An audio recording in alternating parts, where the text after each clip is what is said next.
Welcome to the China EVs and More podcast. In the next hour or so, my co-host Lei Xing and I will go over the week's most important and interesting news coming out of the global EV, AV, and mobility sectors. What Lei and I discussed today is based on our opinions and should not be taken as investment advice. For those that are new to the show, welcome. And to our loyal listeners and viewers, welcome back. We ask that you smash those subscribe and like buttons so you don't miss anything from us in the future. Lei and I are two of the most knowledgeable people in the world doing this, so help us get the word out about this show to others. My name is Tu Li. I am the managing director at Sino Auto Insights, a global management consultancy that helps organizations bring innovative and tech-focused products and services to the transportation and mobility sectors. I write a free weekly newsletter that you can subscribe to at sinoautoinsights.substack.com. A Xi'an-based Lei, can you please introduce yourself? Yes, live from Xi'an.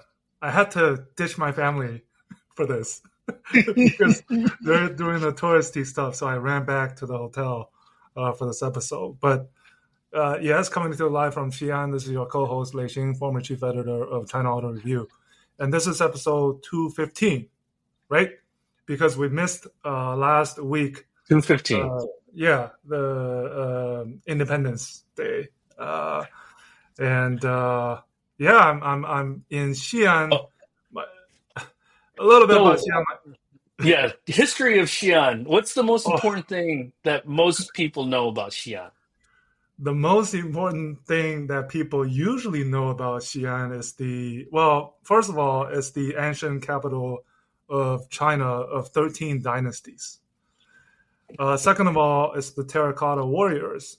But over recent years, this Grand Tang Hall, the Chinese call the Datang Buyecheng, has been more popular. So I just came from that area. Luckily, okay. I took the metro. I'll post some videos. But the other thing about Xi'an, as much as it is steeped in deep history, this is where BYD started its automotive journey.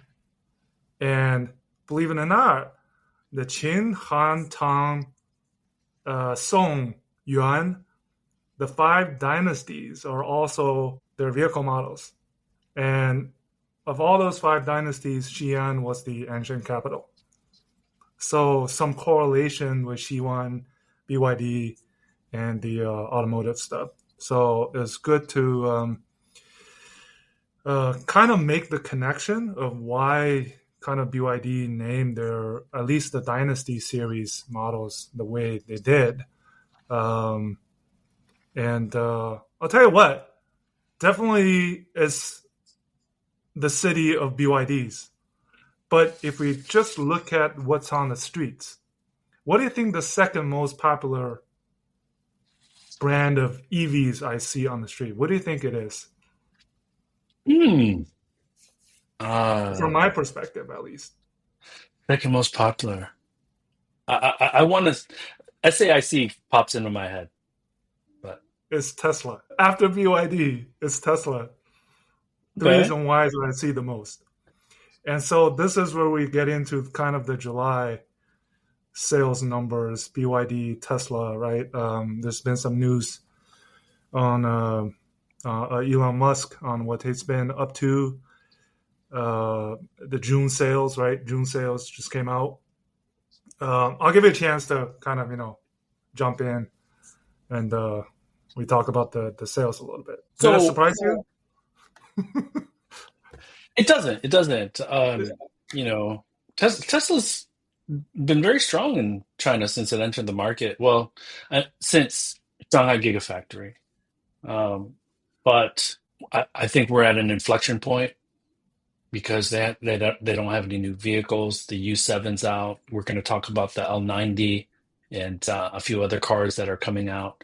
The i60, I think, or i80 or i8 is being shown, and then obviously this week the 9X was unveiled by Zeekr. Took a dig at the 9X. We can talk about So, that. so one thing about the 9X is that you mentioned Tesla. It has a 70 kilowatt hour battery. It's a hybrid. It's an EREV. And the current Model Y standard range battery size is 60 kilowatt hours. So as a hybrid, the 9X has a larger battery pack um, than the Model Y standard range. So Go that's figure. what Go Tesla figure. is going up against. Yeah. And Xpeng, they're already like hold my beer with their EREV that's coming out because their EREV's going to get well over 1,000 kilometers, I think, of range. But you know, a couple of other things about BYD. They now have 1 million cars with God's Eye on the roads. They launched a partnership we'll talk about in a little bit with effectively like a Hertz, right? The car rental company, or not BYD. Sorry, that's I'm mixing things up. Two B's. I'm getting a little bit confused here. Getting ahead of ourselves. Yes, and BYD actually is now going to insure you, or it's on them if you use their parking function in God's Eye and there's any accidents with any damage, they will pay for it. That's So, part of the bloodbath. If we don't yes, cut prices, we do something else. for sure. So, technically, they're not not disobeying, but technically, they're not cutting price. So, it's in line with the Chinese government saying, hey, cut this stuff out. But we know that there are other ways to incentivize consumers that don't have anything to do with the price. Because I don't think anyone at this point in time, year 3.5, almost year 4 of the price war, I don't think anyone wants to cut price anymore. So, um, yeah, But uh, the go ahead. competition is still intense nonetheless because of the last, well, starting with the U7, and then there was the G7, and there was this earlier this week, yesterday, the Onvo L90. On the same day, the new Leapmotor C11 launched, right? Yep. There was another. Oh, there was the Chery A9L. It's almost like the cheaper Stellato S9, but only 140, like $20,000. Huge car, right? Also a hybrid. And then IA, as we talked about, coming at the end of this month. So a series. I think I've never seen within such a short time so many of these so-called Model Y killers launching in this short period of time. While Model Y, I think, has it. The way to put it is that these series of Model Y killers that's being launched, that have been launched, have not taken a huge hole or has not made a huge dent. Although Tesla is losing market shares in China, that's kind of the interesting thing that we're seeing. If I'm being a Tesla stan, uh, Well, it points to the resilience of the brand because the product is not competitive, and from a price standpoint and from a feature standpoint. So it points to, yeah, there are still a number of Chinese consumers that really are, being a Tesla stand doesn't mean you're only in the West. Let's just say that. one theory to the Model Y specifically has been relatively resilient is the fact that leading up to the U7 launch, and all of these models comparing, if they do these comparison PowerPoint slides, more often than not, Model Y would be on the second column. one theory is that this is kind of inadvertently a marketing for Tesla because the consumers would think, hey, they're benchmarking against Tesla. Tesla must be good, and I don't have to wait as much. And they're offering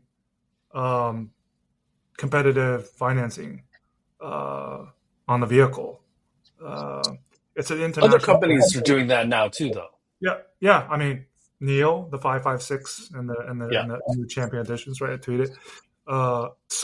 And you alluded earlier about not having the product, but recent days there's been rumors about this smaller Model Y, Model Q, Model 2, whatever, the spy shots, all of these photos coming out of the factory. No, it's a new but not new product, but hopefully soon enough we'll see that. So I'm going to be in Beijing on the 28th, I think. So we'll have to get together with our families, and I'm not going to be there the entire time.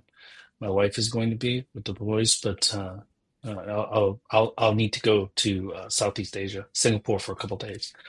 I haven't figured all that stuff out, but we should definitely do what we can with the latest robotaxis in Beijing. Yizhuang, go down, check out BYD or Baidu or whatever, and then I'm looking forward to it Yeah, because when we go in April, it's always a frenzy. There's always somewhere to be, someone to talk to. This is a family trip that I'm turning into more of a business-like thing. get ready So, for the heat. I'm warning you.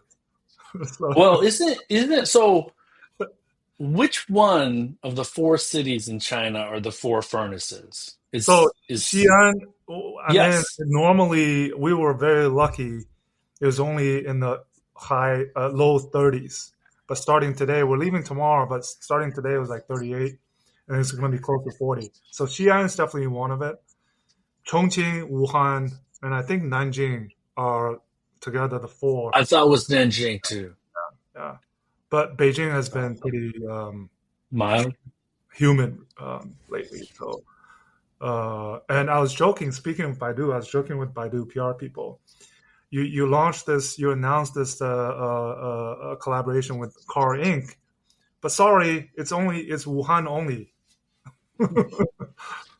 It's something interesting that you can kind of rent a robotaxi for more than a few days. In Wuhan, is the local government is very supportive, more than every other city so far, because almost every major robotaxi company has a pilot in Wuhan. They do robotaxi buses in Wuhan on the highways too. So Yeah, so I say Wuhan is definitely one of the maybe the capital of Baidu, if not for capital of robotaxi. And we Baidu should give Wuhan some props because it is a Detroit. It is one of the Detroits in China. There's Shanghai, there's Beijing to a lesser extent. I don't think, Beijing and Shanghai, they have factories, but a lot of it is because the companies that reside there. And then you go to Dongbei. What's the city in Dongbei that has uh, not Harbin? I or it's forget. That has Changchun or the Dalian or Shenyang. Chang Changchun has Changchun, some yeah, yeah, factories, yeah. and then because of BYD down south in Shenzhen, and then Xpeng has Guangzhou, but Wuhan is definitely a major automotive hub.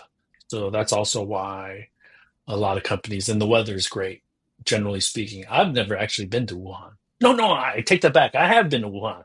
I take that back. Well, yeah, yeah, I mean, I love to go, just experience actually the robo taxis and being able to rent. I mean, it's a new concept. Rent a robo taxi for hours and for days. Don't know how that 你 works, 看，but 你看，你看。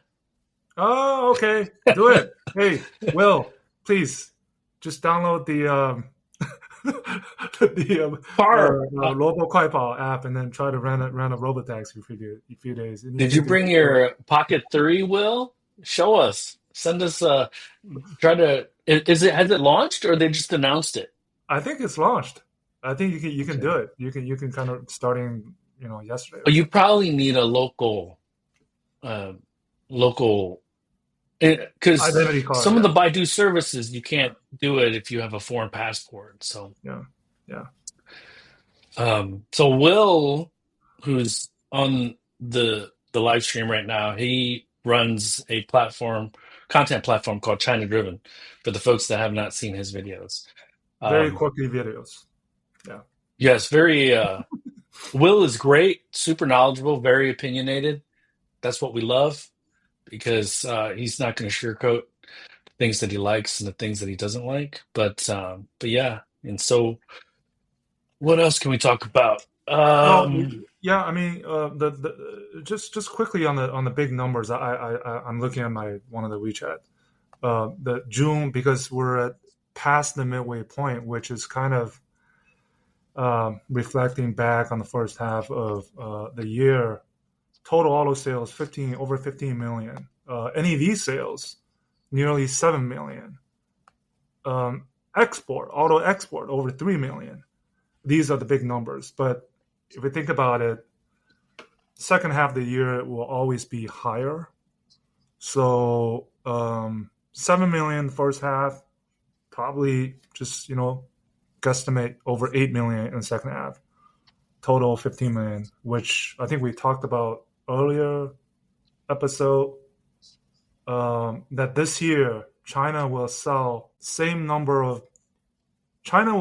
many as NEVs as the U.S. sells light vehicles.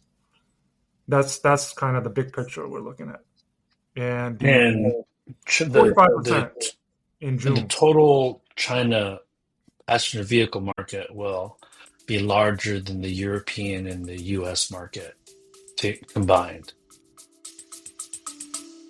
Stay with us. We'll be right back.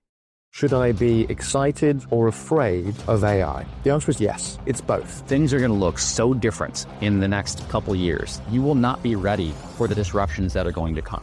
I'm Jeff Nielsen, host of Digital Disruption, the go-to podcast for technology leaders. Our generation's conflict, I think, is going to be emotional, not economic. The companies that are going to win are the ones that have a couple of characteristics. Stay ahead of the curve with Digital Disruption, available now on your favorite podcast platform. And yeah, and then speaking of some of the ones that are not, some are hot. The not ones, these are familiar names: Porsche, BMW, Mercedes, Volkswagen, all down, double digits. First half, not surprising. The Porsche, they sold 21,000 units in the first half of the year in China. It's Let me give the audience a sense of how far they've fallen. Porsche in its best years would sell just over 350, 360 global units. About 50% of their sales comes from the Macan and the Cayenne, driven a lot by the China market. So the US and China markets were their leading markets, with China, and you correct me if I'm wrong, getting to about 85,000 units or 80-ish thousand China units. at the So top was over 90,000, close to yeah, okay. 100,000 units in its prime. So Yeah. we're 7 months into the year and they're at 21,000 units. They're not going to get close to 90,000 units. So let's say they get to 50 or 60. And remember that they only ship from Europe. And with the European market down, so they just made an announcement. Sales are down in China, sales are down in Europe. Sales are up a little bit in the United States. The US market is not going to make up for the losses in China. let alone the losses in China and Europe. And so when you're only building 350 to 380,000 vehicles, a 50,000 unit hit from one country is a massive, massive injury, massive hit to sales. And what's kind of telling, Lei, and you and I, only 5-6 years ago, would see a lot of Chinese media asking the Porsche executives who were smiling ear to ear because they saw nothing but growth since entering the market in 2001. The Chinese media would always be like, are you going to build locally? And so there's no chance that they're building in China now.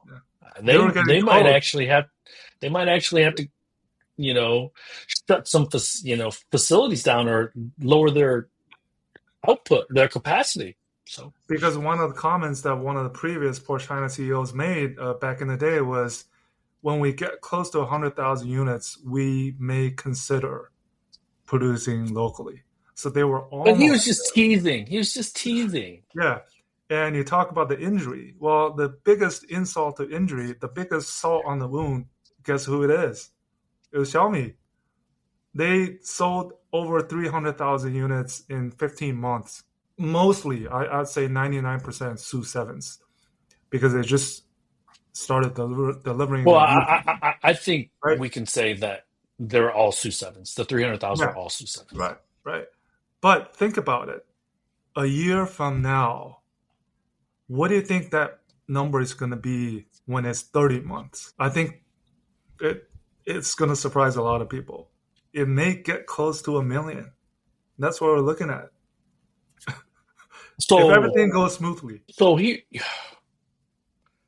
And it's going to ruin a lot of companies. The combination of BYD and Xiaomi pushing or grabbing sales from all these players, because it's bad enough that BYD has taken sales. But now with the addition of the U7 and the SU7, now we start thinking about, is this the straw that broke the camel's back, and which companies should we watch more closely that might actually have to go out of business? So one of the things I remember just a few days ago, the MIT actually came out with the online system where suppliers could submit complaints, or it's a system following that 60-day payment agreement promise that was announced like a month ago that almost every automaker promised. So there's actually a system, online system, where you're going to be watched, right? These are some of the things in the back that going to force you to do the things the right way, at least from a the central government wants them, but some order. The OEMs will find a way. Yeah. If they continue to see pressure from BYD and other companies on downward price pressure, the weaker players will find a way, and they'll be called out for it, because the central government does want some order. They're very concerned about the whole involution thing that we've talked about in the past. And what's your opinion? I don't see the intensity of the competition changing significantly in any way this year. Now, maybe it lets up in Chinese New Year of 2026 and then kind of settles, but we'll have been 4 years into the price war. So it's not like this was this blink of an eye.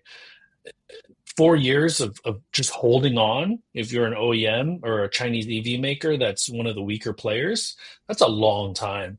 And you might have entities, provinces, large cities helping fund some of the weaker players, subsidizing, but these cities, they run out of money too. It's not like they have money in perpetuity. So that's one of the actual things. There was some recent news about the subsidies not being made not enough to support the demand for these kind of subsidies, right? Yeah. So Sure. Yeah. Early warning. Yeah. I mean, it's yeah. we do know, when you're there now, Lei. It isn't the same as it was 10 years ago. Uh, The economy is, first of all, the base is larger.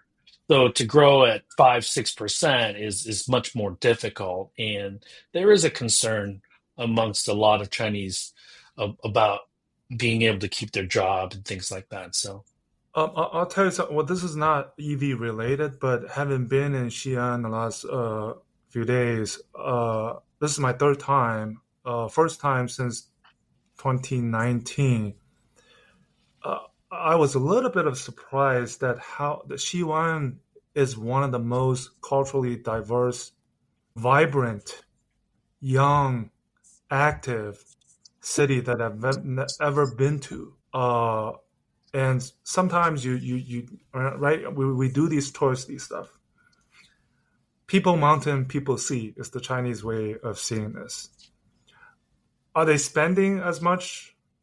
It's a question mark, but at least I don't see some of the way that it's being portrayed about. I mean, there's economic pressure, but I mean, I feel like Xi'an is a more vibrant city than Beijing. Some of the other smaller tier cities.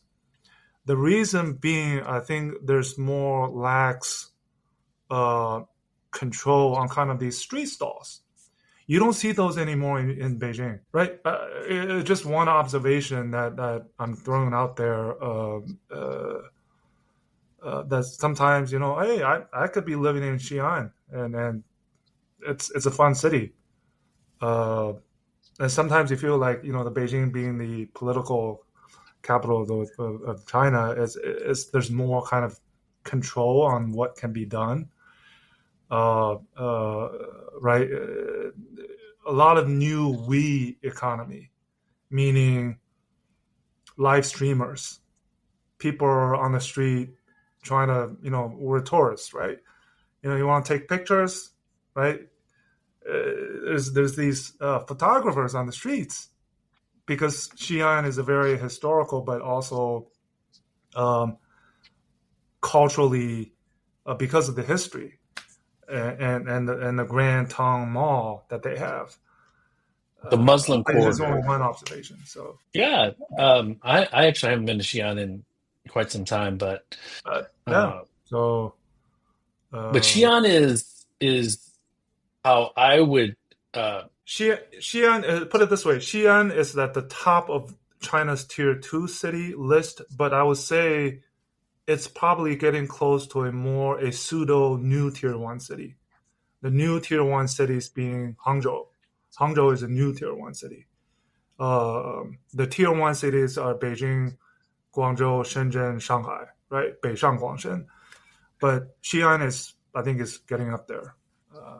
Yeah, so I think Qingdao is another tier 2 that turning into tier 1. There's a handful. Is Changsha a new tier 1 city? I don't think it is yet, Definitely right? a tier 2. I'd say it's Yeah. tier 2, not a new tier 1. It's Right. tier 2. Yeah. So the two things that I always tell people when they come to China for the first time or visit China for the first time, the things that they'll remember: the terracotta soldiers and the Great Wall. Those are the two things I always enjoy seeing, experiencing. The Great Wall is just really, really mind-blowing, and it's just an amazing scene. And because it's so close to Beijing, it was pretty easy. Drive for an hour and a half, and you're at the wall. And then so we did hikes and spent a lot of time in my friends' villas there. It is, yeah. Anyways, so what else? Oh, one thing that. Go ahead. No, I mean, we can talk about the Onvo L90 a little bit because one of the things that happened was this was the longest. Even I thought the Neo Day last year, December in Guangzhou, Li Bin spent quite a long time talking about the ET9 and the Firefly, but he spent 3 freaking hours talking about the Onvo L90, and he's not even the CEO of the brand. So that's something that I always think about when I think about NIO, is that Li Bin is NIO's, what's the word? He's the Like Neo whisperer. he's the person that's kind of holds everything. That even I mean, for Onvo, a sub brand launch, new model launch, he's the person up on the stage talking about the vehicle. So he's the more emotional guy of the Li Xiang and the He Xiaopeng, and he feels like he's trying to will his companies to success. Will and try, right? Try meaning himself talking for 3 hours. Try meaning they did a stunt, 10,000 kilometers in an Onvo L60, battery swapping its way across China in 90 hours, right? They're just trying to show, trying to sell, basically. And I kind of think this L90 carries so much burden, so much weight, because he did that. It's always the next product that carries that weight. And because before that it was the Firefly, and so yeah, but NIO is 11 years old. They've launched, I don't know, a dozen models across 3 brands. Can you think of one model that has consistently sold over 10,000 units a month? Well, that's why There have not.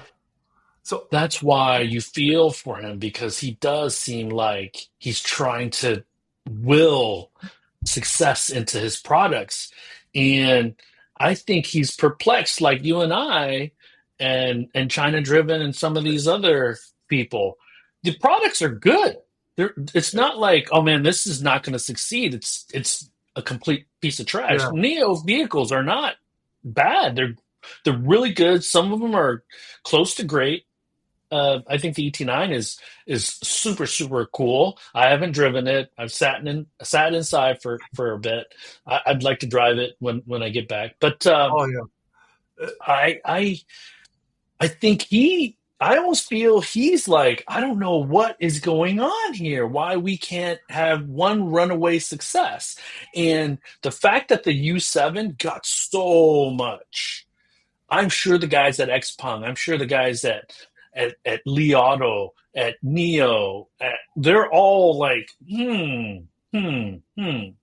And I'd written in last week's newsletter, I said that I hope the Western CEOs are watching this and are taking copious notes, because this is probably globally, Lei.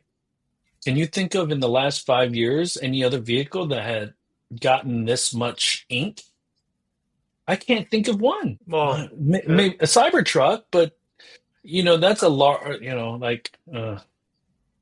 I mean, the SU7 and the U7 are 2 Model 3 moments, basically. mhm. Maybe the U7 more, but what I thought was interesting was I mentioned about Li Bin taking a dig at maybe the 7X, but maybe the EREVs in general. He was like, why carry the baggage? Why carry the baggage? Baggage meaning an engine and range extender on the vehicle. And then he's like, oh, I hope that i8 launch a success, because he's like, oh, we love BEVs, but no EREVs. Let's not buy EREVs. Basically, that's what he's saying. So this is what Chen Driven says. My Neo videos on Billy always have one or two people saying the same thing. I don't want someone else's old battery, which is a little weird, but because, okay, fair enough. But so one thing I wanted to highlight, because I think it's a great article, was a Reuters article a week ago from Nick Carey and our friend Nori Hirozu. They highlighted in the very early parts of the article that Chery had a Euro spec Omada 7, Mm-hmm. and they knew the suspension was designed for Chinese roads. So if you go to old Europe, a lot of old brick roads. And so they wanted to make a design change before they started shipping and create a Euro spec Omada. It took them 6 weeks to do that. And in my experience, when you're completely changing out a suspension system in a vehicle, that takes an entire model year for most legacies. I mean, So, you can call it cutting corners. That's the bad way of putting it. But you can also say it's China speed, right? Maybe it's somewhere in between. But the fact is that we'll see whether long-term quality and reliability is at risk because these vehicles are brand new and they're just yeah, shipping. We can look at it in many different ways. Cutting corners is one way to look at it, but we can also look at it like the Germans over-engineer, maybe the Americans over-engineer. So, because if you talk to the Chinese EV makers, they'll swear that they're not. And the Chinese government is also really scrutinizing that too, like the quality and the cutting corners that you're referring to. But I don't think none that I've spoken with feel like, oh, we're moving too fast and we're missing things. I think they really lean into their current processes and say, we have as much confidence as any legacy automaker that our product is high quality, very reliable. the So, the other thing to mention, I think, very importantly, when the kind of from the foreign lens looking at the China EV market is not the China speed of how things come out quickly, but the China speed of uh, how they learn fast. And the Onvo L90 is the perfect example because L60 launch was kind of had many issues. Let's just put it that way. I don't want to say disaster, but if we saw a few days ago those images of L90s lined up, that means they're ready to deliver.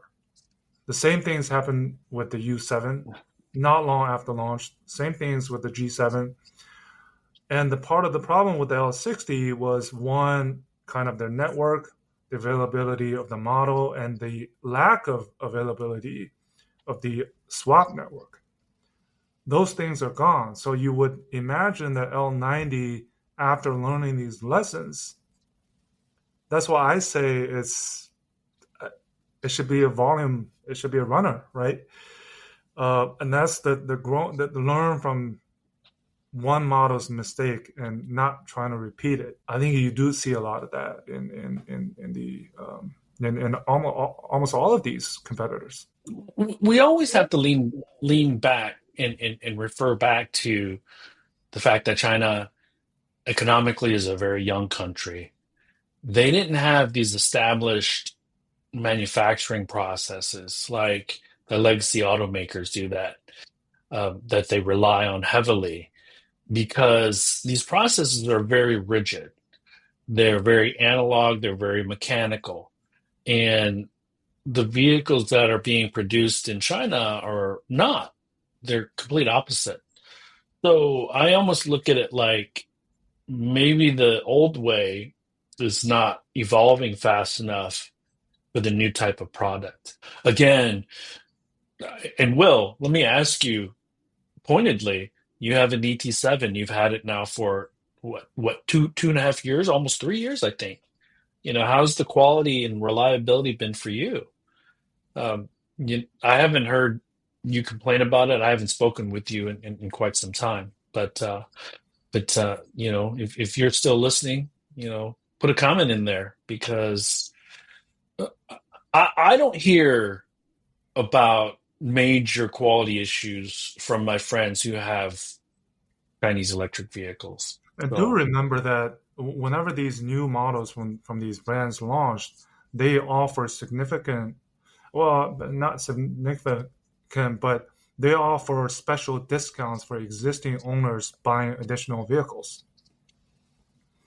And more often than not, many of these loyal owners, they own multiple Neos, they own multiple Xpengs, they own multiple Neos, right? So, yeah, right. Will says I never had a just problem. think Okay. effectively, Lay, the West has a lot to learn from the Chinese EV makers.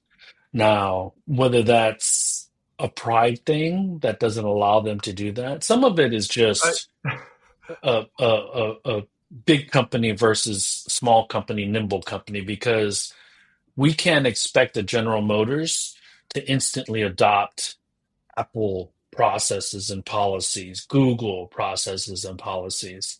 So some of it is just physical constraints.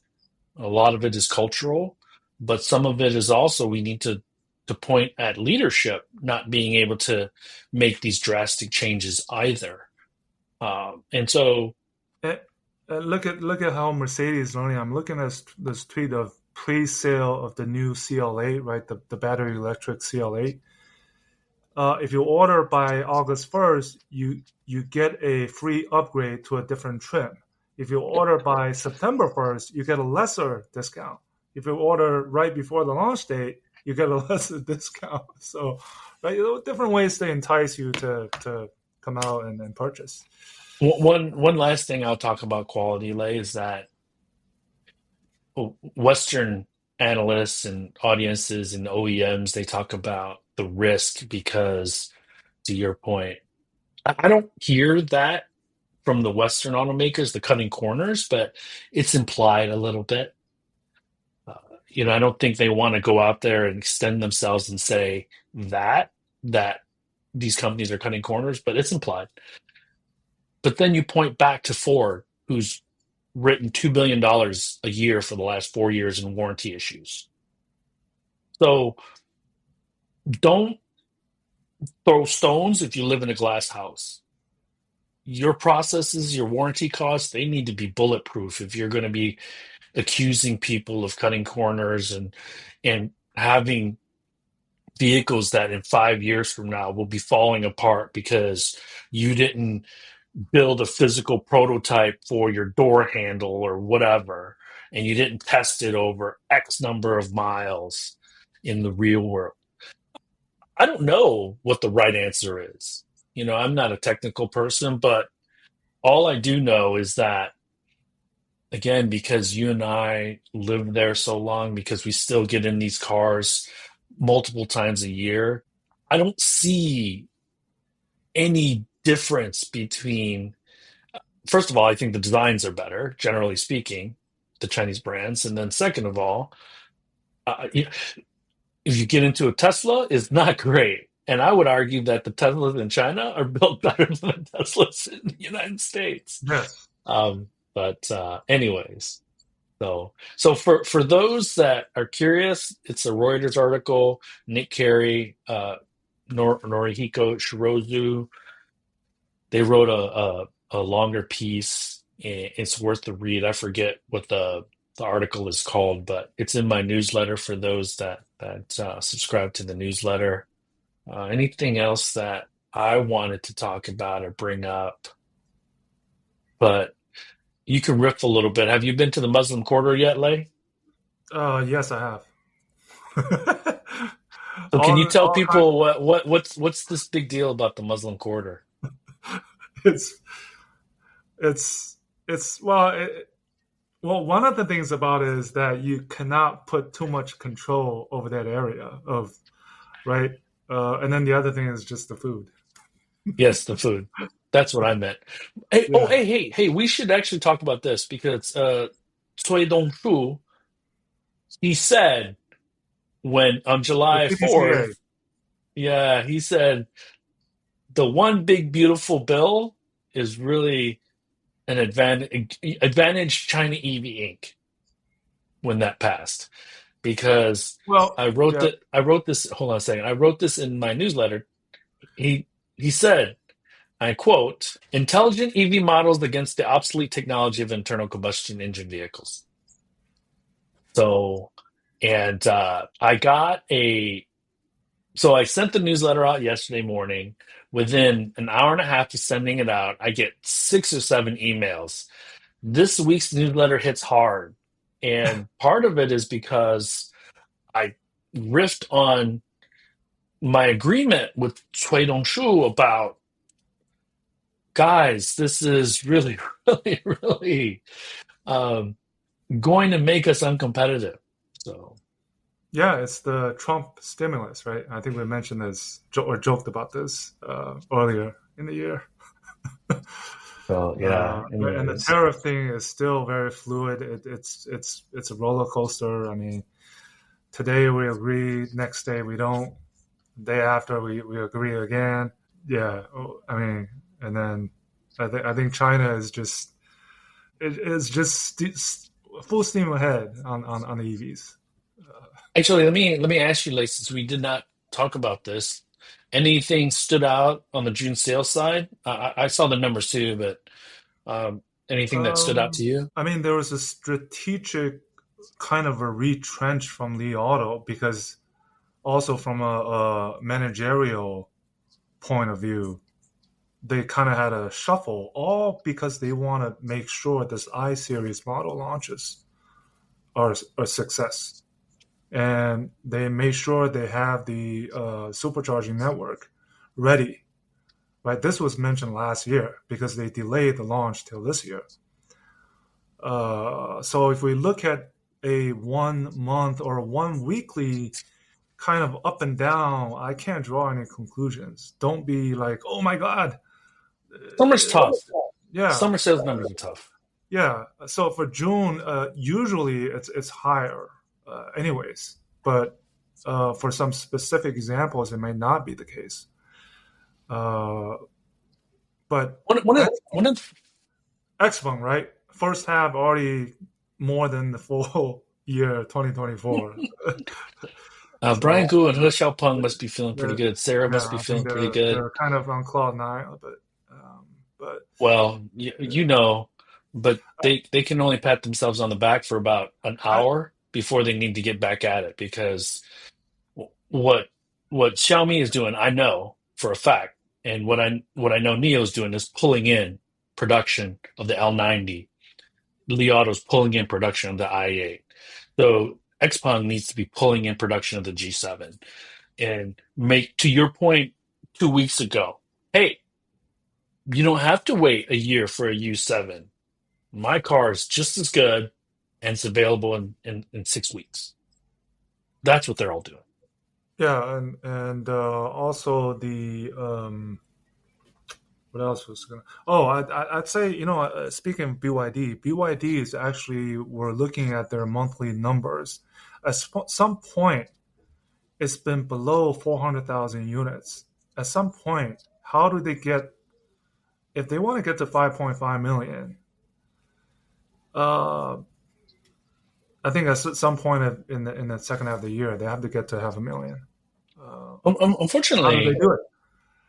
For I think they're facing extreme pressure from Geely, because Geely's and Chery. Yeah, and Chery. So that's something to watch. Because when you're at the top, it's just so much harder to grow higher. And this goes back to Sam Livingstone, the car design research guys, that BYD is now known as almost like the low price, and so they need to establish themselves in a multi-dimensional way. The brand does. And I think we see Zeekr separating itself a little bit from a branding standpoint. I think they lean into that a little bit heavier, a little bit more heavily than a BYD.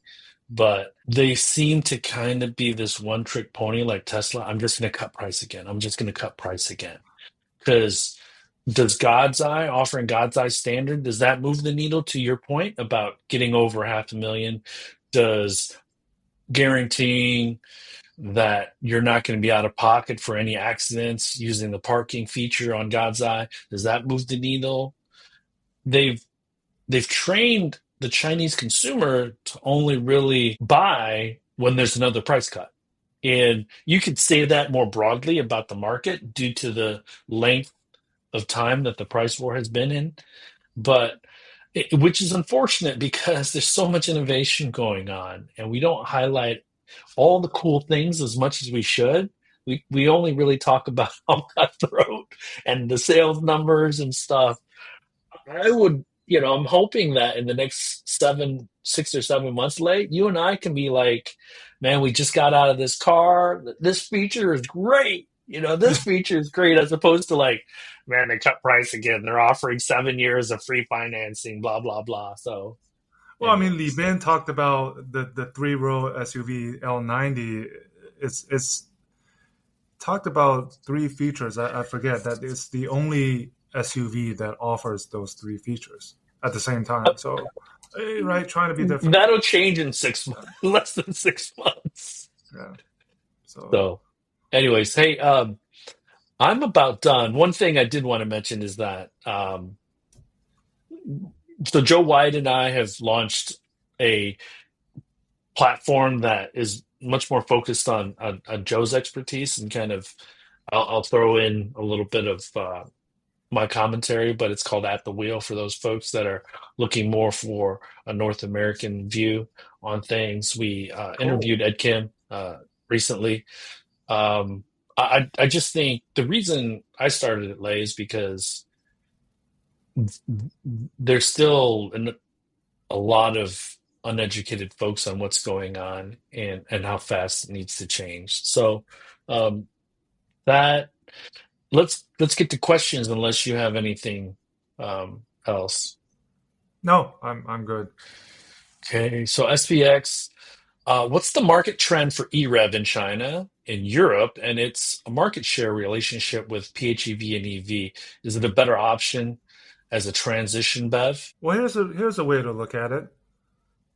Xpeng is due with the EREV.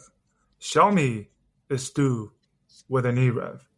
At the same time, the Li Autos, they're kind of moving while they have these new wave of BEVs coming. So I think there's both dynamics at play just because of different strategies of different companies. But I think for some time to come, I'd say until the end of this decade, EREVs and PHEVs, if you look at the Chinese market or the global market, it's going to be a significant portion that the consumers will want until the end of this decade. That's kind of my way to look. I want to look at this more globally, and I think EREVs will become a huge thing in the United States because we do have different use cases for what our needs are, at least professionally and commercially. The truck drivers, they do need something that can tow, and so until individual cells and modules and battery packs can get to 700-800 comfortably miles of range, and which means that if I'm towing something, it goes down to 300-400 miles. Okay, I think EREVs are going to be a thing.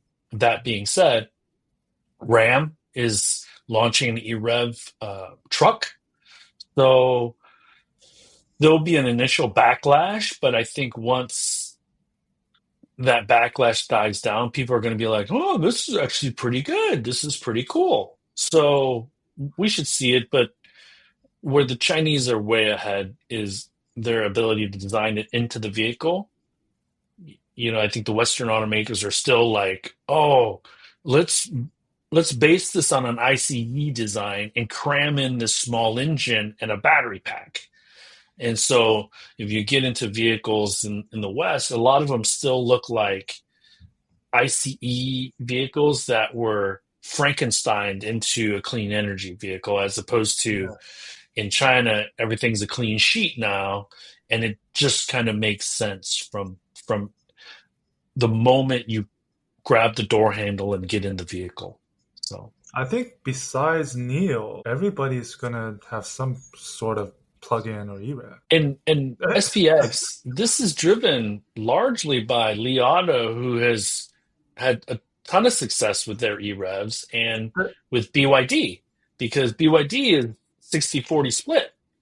And it allows BYD to enter these 100 plus markets and say, you know what? You don't need to commit to a BEV. I'd say So, Li Bin definitely learned a lot from Li Xiang with the Onvo L90 launch, because right, it's for families, it's three-row SUVs, but it's not an EREV. It's a battery swappable SUV. so I think this. So Jeffrey is on. What's going on, Jeffrey? I think this refers back to the quality. The first time I saw Neo, I was blown away by the quality. Okay, and then um, I asked Will about any issues with his ET7. He said no problems at all. So at least intermediate term, 2-3 years, there's no quality reliability issues according to Will, and he'd tell us, he'd be honest with us if there were. Let me see here.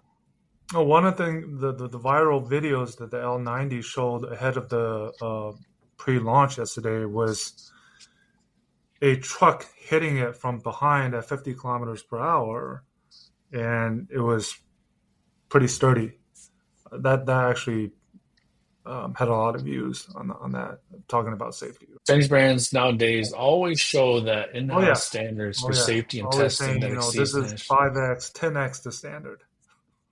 And I just don't think people realize that how far ahead they are on some of these things. So, Jeffrey, Tesla did a study. The Tesla car made in China had much better quality. There's so much pride in China. Fremont, no one is happy about anything. um, MNSGA, make Neo stock great again. Make Neo what? Stock great again. Xpeng readjusted basically all rear-wheel drive models. This is Will from China Driven. Getting pricing correct. ADAS is now coming more to the forefront of consumer discussion. Now Xpeng is starting to reap the rewards of years of ADAS marketing. So Will, what you should keep an eye on is Australia, because Xpeng is not doing well in Australia. So that's one of the markets that they're going to have to reevaluate.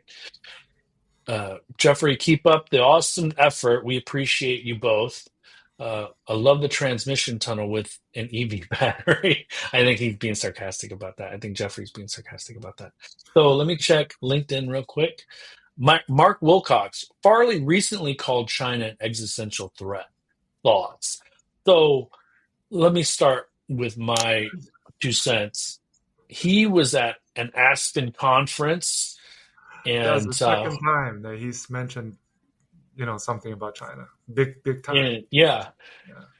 And he was being interviewed by the guy that Walter Isaacson. Yes, Isaacson. Walter.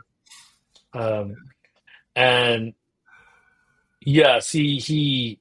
So let's back up a little bit. Mary, weeks prior to Farley, 2 weeks ago, she was interviewed at a Wall Street Journal conference, and she said that China didn't have any technology advantage. Farley completely disagreed with her in this interview with Isaacson.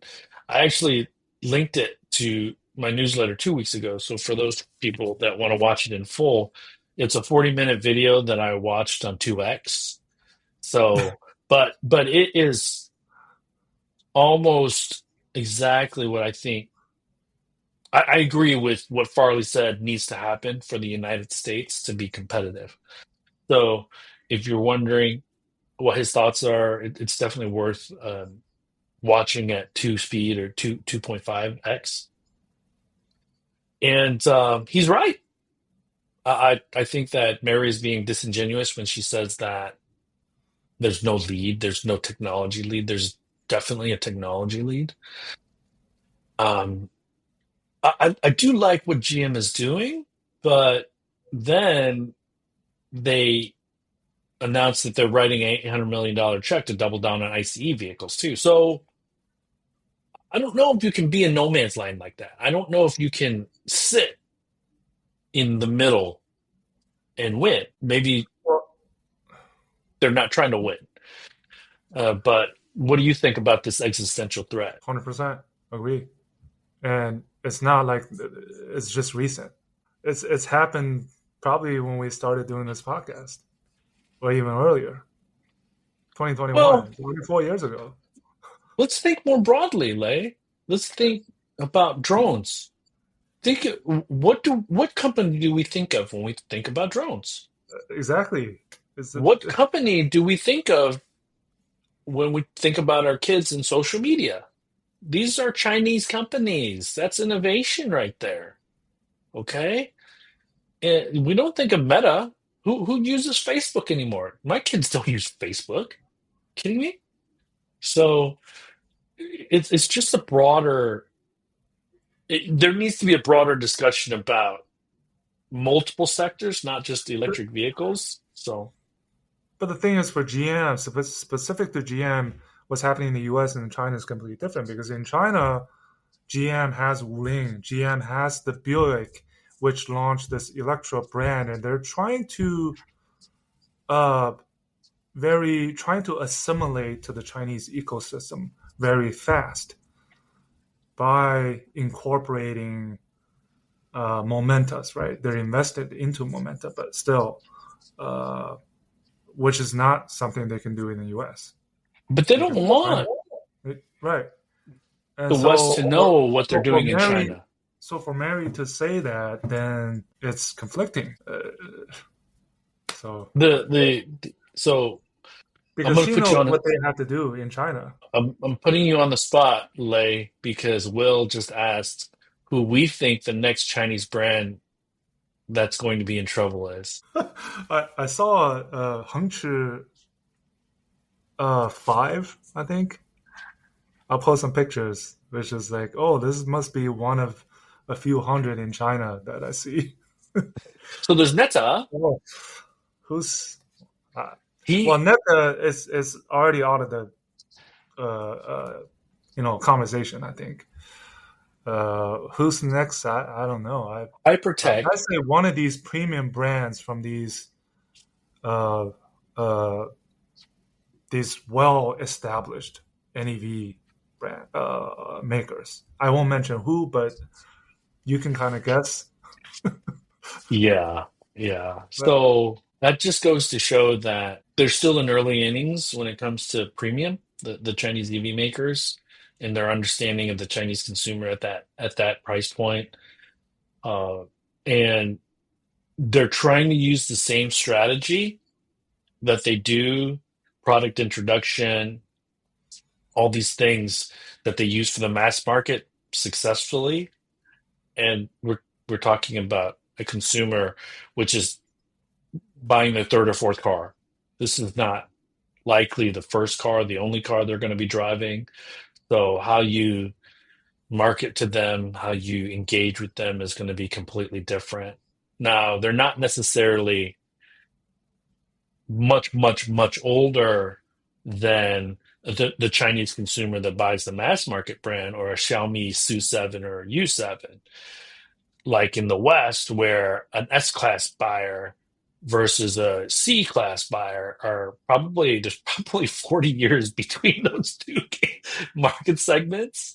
A 7 Series buyer versus a 3 or 4 Series buyer. There's a lot of age between that. In China, that age difference might be 15 years, maybe. So I think, and this is where, again, we talk about brand, because the price war has eroded any semblance of differentiation through brand, through positioning, and it's just who's the latest to ship. Because my assumption is that I'll have all the features that are in the market. There was a news about the Maserati. What's the model? Bencali? Is that the way to pronounce it? The SUV? Oh, yeah, I forget. Selling for like 380,000 RMB at a huge discount. So I'm telling my friends here in the United States, I'm like, man, you could get a really, really nice BMW for super cheap. And they're like, no way. And so I send them pictures and they're like, what? Can't believe it. So, anyways, hey, I think that's all the questions. But yeah, so next week we should be 9 a.m. again for those that apologies. Last week was 4th of July, lots of going on. Lei had just gotten to China, and that's more on me than him. But happy birthday, America. Belated happy birthday, America. So, everyone, thank you for joining us. As always, good morning, good afternoon, good evening. We will talk with you all next week. Likewise. Bye-bye. That brings us to the end of this week's show. Lei and I thank you for tuning in. My name is Tu Lee, and you can find me on Twitter at Sino Auto Insight. That's SinoAutoInsight. You can find Lei on Twitter at LeiXing77. That's LEIXING77. If you wouldn't mind rating and or reviewing us on Apple Podcasts, Spotify, or wherever you grab your podcast from, we'd appreciate that as well. Even better, if you enjoy this show, please tell your friends about it. Please join us again next week as we track down all the latest news on China EVs and more.